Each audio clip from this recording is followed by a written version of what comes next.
Kwa hiyo tuna watu ambao wanapambana na vitu vingi kwenye maisha yao. Kuna watu ambao wanatamani kuvuka kwenda hatua nyingine. Kuna watu ambao wanatamani kupona kwenye vitu fulani. Haleluya. Kuna watu ambao wanapiga magoti usiku na mchana.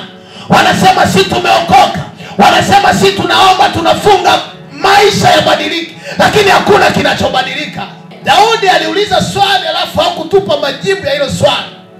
Akasema kama msingi umeharibika, mwenye haki atafanya nini? Hajatuambia nini afanye kama msingi ulishaharibiwa. Ukijenga nyumba kama msingi ni mbovu, nini kinafanyika? Bomoa. Na kubomoa ni gharama. Asikudanganye mtu. Jenga nyumba, maliza, paua. Akija fundi akakueleza akakwambia huu msingi hapa ni mbovu, hauna namna ya kubadilisha msingi kwa jinsi yoyote isipokuwa kushusha nyumba nzima alafu uanze upya. Niko hapa kubomoa misingi yote na kuwaweka watu katika misingi ya Kristo. Haujanielewa. Nasema niko hapa kubomoa misingi yote ya uovu na watu waanze kujengwa katika misingi ya Kristo. Haleluya, haleluya.